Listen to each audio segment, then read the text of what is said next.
초대교회가 예루살렘 초대교회가 폭발적으로 성장할 때 온 성도들이 서로 한 마음과 한 뜻이 되었고 그 모든 물건을 서로 통용하고 자기 재물을 조금이라도 자기 것을 하는 이가 하나도 없었던 그런 시대였습니다.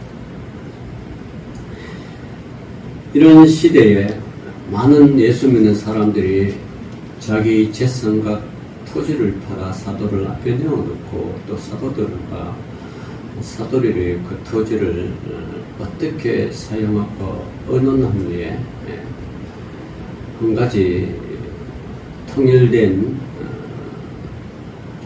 묘안을 내었는데 각 이것을 나누고 또 관리하고 하는 집사들을 세웠었습니다. 다시 말하면 주의 일꾼들을 세웠습니다. 그리고 사도들은 말씀과 기도에 전념하는 그런 사역을 펼쳤습니다.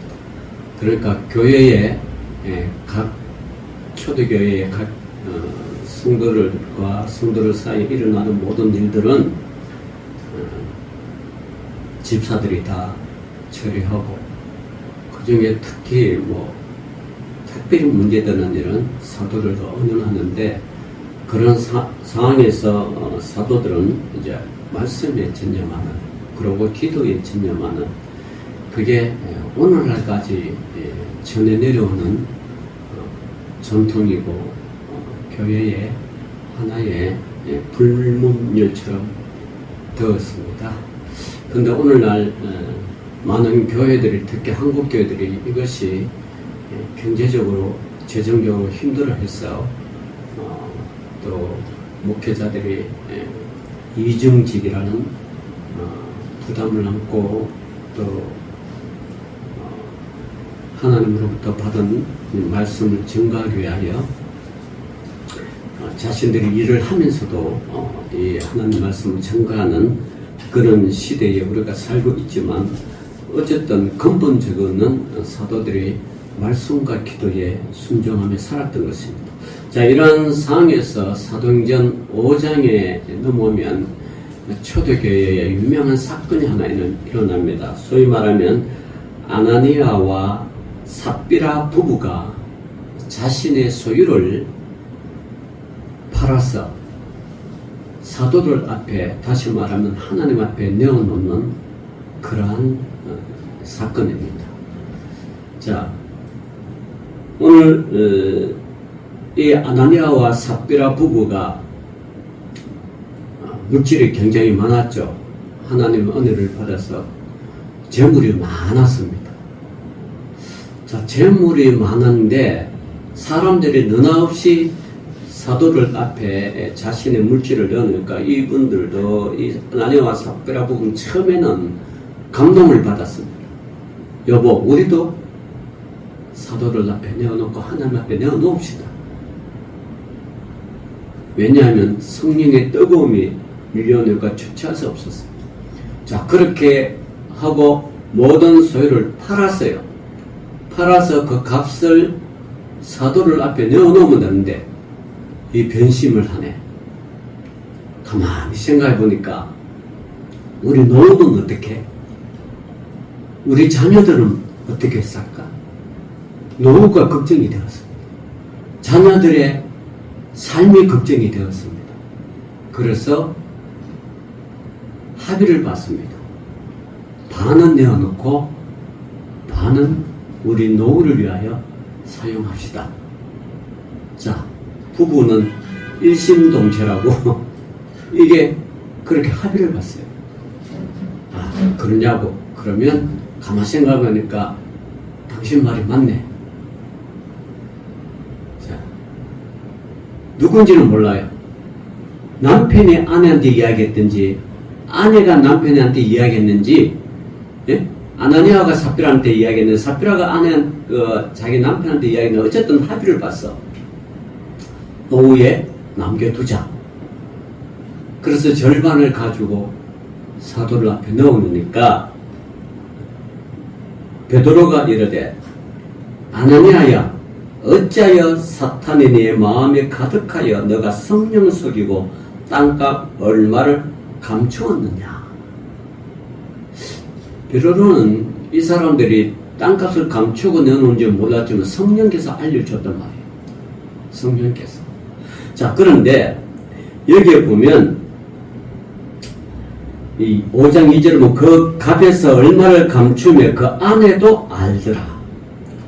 얼마만 갖췄다가 사도를 앞에 두니. 자, 요 문맥상은 아나니아가, 남편인 아나니아가 마음이 변심한 것 같아. 그죠?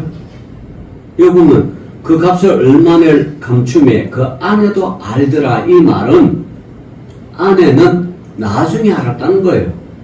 그죠? 나중에 알았다는 문맥이 완성이 됩니다. 나중에 알았어요. 그러면 이쯤 되면 아내가 아니 당신이 성령의 은혜를 받고 내어놓으면 우리 노후는 하나님이 책임지실 것인데 뭐 그렇게 하시냐고 다 내자. 이렇게 아내가 건면하고 신앙을 바로에 정립해 두었으면 그죠? 아마 이런 일이 일어나지 않았을 거예요. 아내도 가만히 생각해보니까 남편 말이 맞거든? 여기서 우리가 한 가지 중요한 거는 여러분 구원은 남편과 아내가 동시에 이루어지는 게 아니에요. 구원은 뭐요? 각 개인이. 이게 우리 기독교의 구원관이에요. 구원은 남편, 나, 아들 동시에 이루어지는 게 아닙니다. 구원은 철저하게 개인입니다. 개인이 하나님 앞에 구원받는 것이지 집단적으로 우리 이런 개념은 없습니다. 왜 그럴까? 집단과 우리라는 속에 포함되면 모든 집단과 우리가 좋은 결정을 하면 그게 좋은데 집단이란가 우리는 항상 이기적인 생각이 그 집단과 우리라는 그 공동체에 그게 빠질 수가 있습니다. 그 집단을 위해서 물불을 안 가집니다. 그게 대표적인 국가가 일본 아니에요. 일본은 개개인들은 참 친절합니다. 정말 친절해요. 저도 일본 몇 번 방문해 봤지만 개개인은 친절한데 집단이 돼가면 이건 달라집니다. 집단이 돼가면 물불안. 그러니까 집단적으로 뭘 하려고 그래요. 집단적으로 외국을 침략하고 집단적으로 땅을 넓히려고 그러고. 왜냐 그러면 집단이니까. 집단 속에 자신들의 죄를 다 묻혀버립니다. 집단으로 하니까. 그러나 여러분 구원은 집단이 아니에요.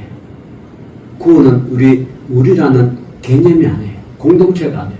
구원은 나와 하나님과의 관계예요. 이 아나니아와 삽비라 부부는 자 아나니아가 노후를 생각해가 얼마를 감췄다고 얘기를 해줬죠. 아내가 나 노후 생각하니까 이만큼 팔고 절반만 내놓겠다 하니까 절반을 내놓으니까 베드로가 성령의 음성 듣고 알아버렸습니다. 자, 너가 성령을 속이고 땅값을 얼마나 감춰야겠느냐. 자, 여기 4절이 상당히 중요합니다. 땅에 그대로 있을 때에는 내 땅이 아니냐. 판 후에는 너 마음대로 할 수가 없더냐. 땅을 소유하고 팔 때도 너 마음대로 할 수 있다는 거예요. 그런데 어찌하여 이 일을 내 마음에 두었느냐. 사람에게 거짓말하는 것이 아니요 하나님 거로다. 자, 사도 앞에 내놓고 솔직하게 제가 하나님 앞에 절반은 내어놓고 절반은 제 노후와 내 아이들과 혹시라도 복음이 전거되는 곳에 이 물질을 사용하겠습니다. 이렇게 솔직하게 말하고 내어놓으면 이런 일이 일어나지 않았죠. 그런데 뭐요? 다 팔았어. 이게 다라고 속인 죄입니다. 참 이게 억울한 사람이요. 자기 돈 내놓고 자기가 죽는 거. 이만큼 억울한 사람이 어디 있어? 억울하죠? 자기가 돈을 내놓고 자기가 죽었다? 이거 억울한 거예요. 이거는 솔직하지 못해서 그래요.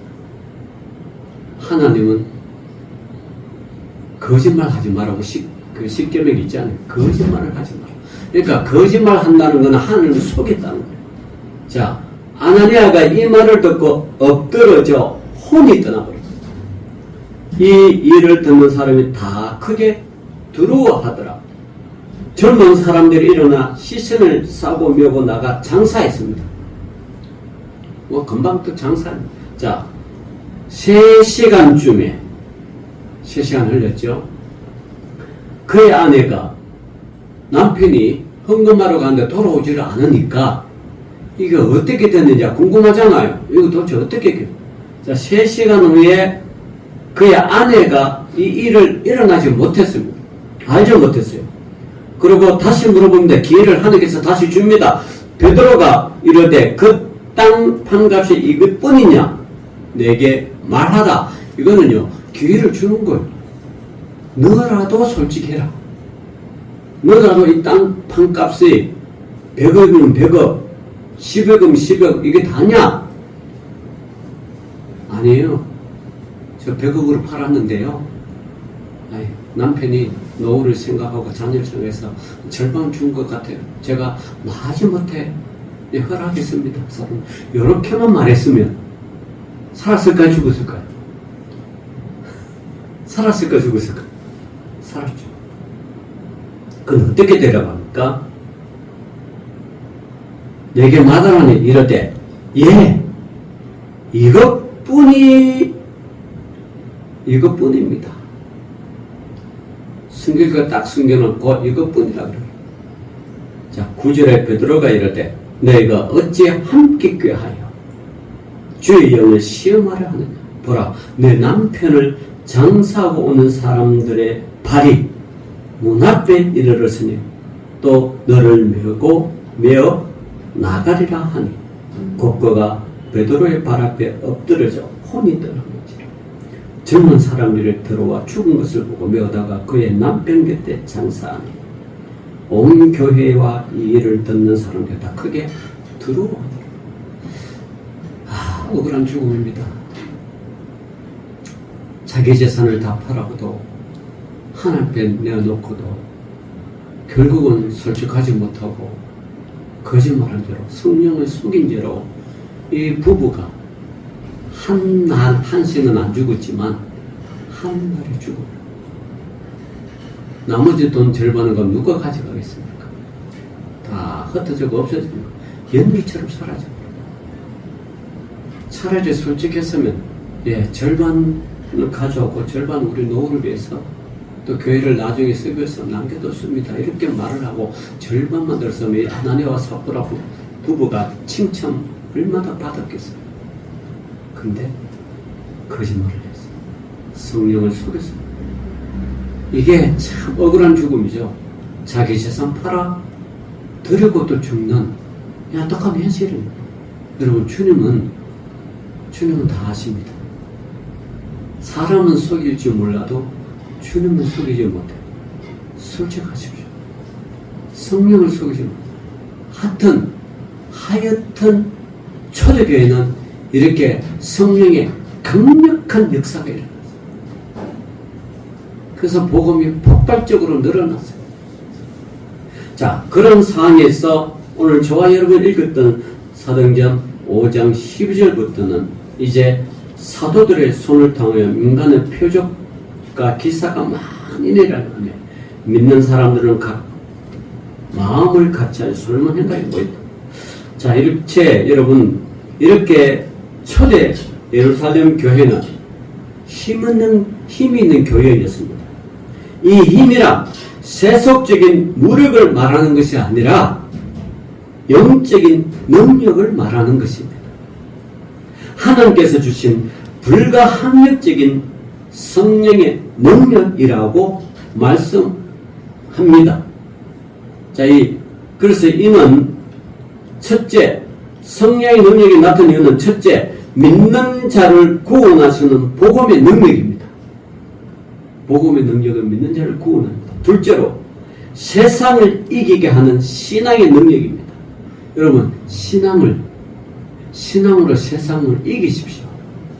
세상에 지배당하거나 세상에 함몰되어서 내가 누군지도 모르고 부평초도 떠다니는 신앙생활을 하는 것이 아니라 신앙으로 세상을 이기는 신앙. 그 신앙으로 세상을 이긴다는 것은 뭐냐? 세상의 모든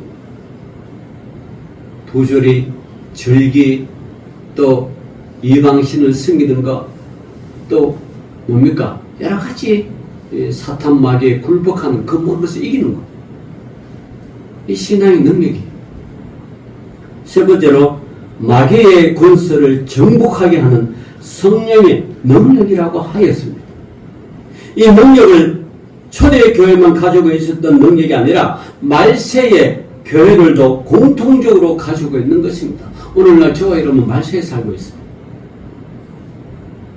이게 말세인지 언제 말세인지 어쨌든 이 세상 돌아가는 거 보니까 지금 말세인 것 같아요. 자, 말세의 교회들도 공통적으로 가지고 있는 이 힘, 주의 능력으로 힘있는 교회입니다.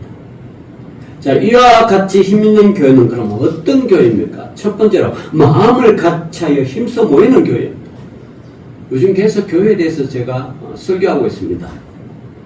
한결같습니다. 마음을 같이하여 힘써 모이는 교회. 힘있는 교회의 특징은 마음을 같이하여 힘써 모이는 데 있다고 하였습니다. 맞습니다. 마음이 나뉘면 교회는 힘이 없는 교회가 되고 마는 것입니다. 아무리 교회의 역사와 전통이 오래되고 건물과 시설이 훌륭하여도 모이지 않는다면 그 교회는 생명력이 없는 교회인 것입니다. 특별히 본문에는 아나니아와 삽비라 부부의 사건이 앞장에 있었습니다. 앞절에 그들은 하나님을 속여서 자신들의 이익을 챙겼지만 결국 죽고 말았습니다. 그러나 신자들은 아나니아와 삽비라가 죽는 것을 보고 동요하지 않았습니다. 전혀 동요하지 않았고 오히려 힘써 모이기를 힘썼습니다. 이같이 힘있는 교회는 사탄의 앞잡이가 되어 성령을 속이고 하나님 것을 가로채는 죄악을 징계하고 용납하지 않는 교회가 초대교회였습니다. 두 번째로 초대교회는 백성들에게 칭찬을 받고 하나님께 영광을 돌리는 교회였습니다. 초대교회 신자들은 백성들에게 칭찬을 받았다고 합니다. 그들은 한마음으로 협력하였고 거짓되고 불의한 자들을 징계하였습니다. 오늘날 여러분 교회 안에는 사랑이 있는데 징계는 없어요. 이러다 보니까 교회가 어떤 일이 일어날까 힘이 없어집니다. 징계가 없으니까 힘이 없습니다. 제가 종종 말합니다. 우리가 어렸을 때 장로님이나 권사님, 집사님이 교회에 관하여 어떤 사회적인 행동이 잘못됐을 때는 예배 때 일을 씌워가지고요. 당신 한 달 동안 교회에 오지만은 근신을 시켰습니다. 한 달 동안 교회에 오지만. 그럴 때 그 성도는 그걸 순종했어요. 그리고 근신했고 기도했고 한 달 후에 다시 왔어요. 근데 만약에 오늘날 이렇게 한다면 여러분과 저는 어떻게 하겠어요? 이 교회 하면 교회 없느냐? 자존심을 상하고 하나님에 대한 원망과 불평과 진노가 막 일어날 거예요. 잘못은 자기가 해놔놓고 원망과 불평은 교회를 향하여 목회자를 향하여 하나님을 향하여 불만을 표출합니다. 오늘날 이게 사라졌어요. 그러니까 교회가 사랑은 있을지 모르지만 사랑으로 하나님 일을 해야 되는데 힘은 없는 거예요. 그러니까 이웃에부터 손가락질을 받는 거예요.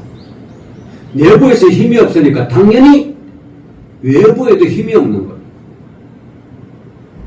내부에 힘이 있으면 외부에도 힘이 있습니다. 오늘 한국교회가 치료가 사라져버렸어요. 힘이 없어. 성도들도 하나님 권위, 목회자 권위, 교회를 무시하기를 아주 그냥 그 무시가 진짜 그 왜 그럴까요? 어떤 교회라도 이런 치료가 있고 힘이 있으면 감히 성도가 이러지 못하겠죠. 근데 그게 사라졌어요. 여러분, 지금 사라졌다고 없는 것이 아니에요. 오히려 치료를 받고 근신하면서 하나님 명령에 순종하며 다 따라오는 그 성도가 오히려 하나님께 사랑받는 거예요. 이 성도가 이 교회 만나고 딴 교회 간다? 그거 적응하겠어요? 적응 못합니다. 할 수가 없어요. 왜냐하면 교회를 자기 마음대로 하려고 하니까, 교회의 치료에 복종하지 않으려고 하니까. 여러분, 집사가 되고 권사가 되고 장로가 될 때 반드시 써야 하는 게 있습니다. 뭐냐면 교회의 치료에 복종하겠습니까? 특히 장로 권사는 합니다. 교회의 치료에 복종하겠습니다. 그때 손들고 예 들었을 거예요. 아니, 그게 하게 돼 있어요. 그게 팜플렛에서 보십시오. 나와 있습니다. 예 해놓고 실상은 치료하면 아니요, 다른 데로 갑니다. 질서가 무너집니다. 이런 사람은 하나님 좋아할 거 싫어합니까? 싫어합니다. 왜냐하면 하나님은 질서의 하나님이기 때문에 그렇습니다. 이 사람은 어디를 가도 적응하지 못하고 결국은 구원의 바깥에 머물다가 맴돌다가 구원받지 못하고 죽어버리는 그런 어리석음을 범하는 꼭 아나니아와 삽비라처럼 바칠 거 다 바치고 자기 재물 좀 남겼다고 둘 다 죽어버려요. 하나님은 영원한 지옥불을 보내는 거죠. 뭐 어떻게 할 수가 없죠. 자, 오늘날 여러분 교회의 치료에 순종하고 교회의 치료에 따르고 교회의 치료에 복종하십시오. 이것은 여러분에게 하나님의 복이 흘러가기 위한 최소한의 장치고 최소한의 길입니다. 이게 무너지면 여러분 무너집니다. 적어도 초대교회는 그랬습니다. 그리고 하나님께 헌신하며 무엇이나 바쳤습니다. 여러분들이 물건을 사고 옷을 사고 뭘 사고 사면 혹시라도 이런 마음에 이거 교회에 갖다 놓았으면 이거 목사님도 들었으면 이런 마음이 듭니까? 진짜 사랑받는 성도죠. 정말로 사랑받는 성도. 저는 개인적으로 이러면 그렇게 되기를 주의 이름 축원합니다. 근데 이게 없고 내 거는 내, 네 거는 내 이렇게 딱 생각해 버리면 이게 유기적인 관계가 조금 연약하죠. 연약합니다.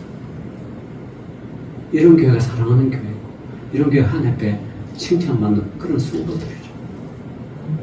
제가 어릴 때 신앙생활 때 그랬습니다. 요거 목사님 좀 드려볼까? 양복을 하나 써봐도 목사님 여름 양복 다 됐는데 겨울 양복 다 뭔가 또 이것도 사모님 어떻게 저 그래서 막 생기다가 막 사모님 막 갖다 줬어요. 나중에 사모님이 김 선생님 제발 좀 가져오지 마. 냉장고가 차고 넘쳐. 그러다 한동안 갖다 드렸어요. 그 일을 하는 동안. 그게 오늘날 제가 목회자를 쉬고 이렇게 참 교회를 이끌어가고 한우물 파괴하는 운동력이 된지는 모르지만 그 마음이 있었다는 거예요. 그 마음. 저는 기쁜 마음으로 줬습니다. 즐거운 마음이었어요. 진짜. 이런 마음이 저와 여러분에게도 좀 우리 성도들 전달되면 좋겠어요. 하나님께서. 자, 그들은 사람에게 칭찬을 받아도 그 칭찬을 받은 것으로 끝난 것이 아니라 하나님께 영광을 돌렸습니다. 그들은 바른 신앙을 가지고 있었습니다. 그리고 사랑이 넘쳤습니다. 서로가 서로를 붙들어주는 화목한 교회가 초대교회의 성도, 교회요 초대교회 성도들의 신앙이었습니다. 서로를 아껴주고 서로 양보하고 서로 희생하면서 마침내 힘있는 교회가 되는 것입니다. 그러니 주위의 사람들이 칭찬을 안 할 수가 없었을 것입니다. 여러분, 교회가 분란이 일어나면요, 주위의 사람 다 알아요. 어떻게 하는지 알아. 왜냐하면 교회에 분란이 일어나면 그 분란을 일으킨 성도가 여기저기 다니면서 막 말을 붙들어. 그러니까 다 알게 되죠. 다 알게 되죠. 다행히 우리 교회 성도는 주위에 우리가 어떻게 아무도 몰라. 너무 감사해요.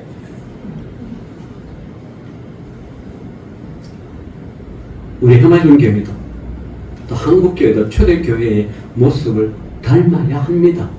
그러려면 바른 신앙을 가지고 하나님께 헌신하는 생활을 하며 서로 사랑으로 아끼고 화목해야 합니다. 또 거짓과 불의와 죄악을 제거하고 순결한 교회가 되어야 합니다. 마지막 세 번째로 초대교회는 많은 사람이 죽게 들어와 구원 얻은 교회입니다. 힘있는 교회의 특징이 이것입니다. 많은 사람을 구원 얻게 하는 것입니다. 신자들의 바른 생활이 믿지 않는 사람에게 가마를 주었고 사도들이 열심히 말씀을 외치며 마음의 문을 열어 주님을 영접하게 된 것입니다. 많은 사람이 죽기로 돌아왔다고 하였으나 일반적으로 건강한 자들과 육신의 질병에 사로잡힌 자들과 마귀에게 사로잡혀 신음하는 자들이 다 구원을 얻은 것입니다. 여러분 한번 봅시다. 오늘 읽었던 5장 14절 믿고 2장 14절 보면 믿고 주께로 돌아오는 자가 더 많으니 남녀의 큰 무리로다. 심지어 뭐요? 병든 사람을 메고 거리에 나가 침대와 여우에 누이고 베드로가 지날 때에 혹 그의 그림자라도 누구에게 덮일까 바라고. 베드로의 그림자만 덮여도 낫는 거예요. 병이. 초대교회의 사도들의 능력이 대단했습니다. 집사들의 능력도 대단했습니다. 그러니까 사도행전 행전 7장에 보면 서대방 같은 집사가 죽음을 각오하고 하는 말씀을 증거하죠. 죽음을 각오하고. 16절 봅시다. 예루살렘 부근에 수많은 사람들도 모여 병든 사람과 더러운 귀신에게 괴로움을 받는 사람을 데리고 와서 다 나음을 얻으니라. 할렐루야. 초대교회는 그렇습니다. 초대교회는 육신의 질병에 사로잡힌 자들과 마귀에게 사로잡혀 신음하는 자들이 다 초대교회에 와서 구원을 얻고 육신의 질병을 회복했습니다. 교회는 복음과 신앙과 능력을 바로 발휘해야 합니다. 그래서 많은 사람을 구원하는 사명을 잘 감당해야 합니다. 말씀을 맺겠습니다. 모든 그리스도의 교회가 힘있는 교회가 되어야 합니다. 그 교회가 크든지 적든지. 아멘. 여러분, 작은 물고기는 물고기 아니에요. 큰 고래만 물고기입니까? 조그만 새우도 오히려 새우가 큰 것 같아. 얼마나 바다가 좁으면 몸을 웅크르고 있겠어. 그죠? 바다가 좁아내고 웅크르겠지. 자기 뜻을 이 바다에서 펼치기에 너무 좁은 것 같아. 그래서 웅크르고 나오면 또 쫙 펼치더라고요. 바깥에 나오면 세상에 자기 뜻을 세상에서 펼친가 봐. 바다에서는 좁고. 자, 여러분, 작은 교회도 힘이 있어야 되고 큰 교회도 큰 교회 나름대로 힘이 있어야 합니다. 힘 있는 교회가 되려면 성도들이 합심하고 협력해서 힘써 모여 기도해야 합니다. 이 일을 주어졌으면 이 일을 어떻게 잘 감당할까? 어떻게 하면 내 능력을 가지고 내가 주어진 거 가지고 이 일을 잘 해결해 나갈까? 기도하면서 협력해야 돼요. 이게 교회의 큰 힘이요. 그게 권능이에요. 교회는요, 초대교회는요, 백성들에게 칭찬을 받아 하나님께 영광 돌리는 생활을 해야 할 것입니다. 또 말세에 사는 저와 여러분들은 많은 사람이 주 앞에 나와 구원 얻도록 힘써 복음을 전파하여 힘있는 교회가 될 것입니다. 사랑하는 성도 여러분, 우리 해맑은 교회가 이런 힘있고 능력 있는, 그래서 하나님께서 이 교회를 향하여 파워풀하게 힘있게 파워풀하게 성령의 능력을 잘 감당하는 우리 교회가 되기를, 또 저와 여러분이 되기를 주 이름으로 축원합니다. 아멘. 기도합니다. 주님 감사합니다. 교회가 하나님의 능력을 마음껏 펼치는, 그래서 하나님의 사랑을 온누리에 증거하는 귀한 교회가 되게 하여 주옵소서. 예수님 이름으로 기도 올리옵나이다. 아멘. 아멘.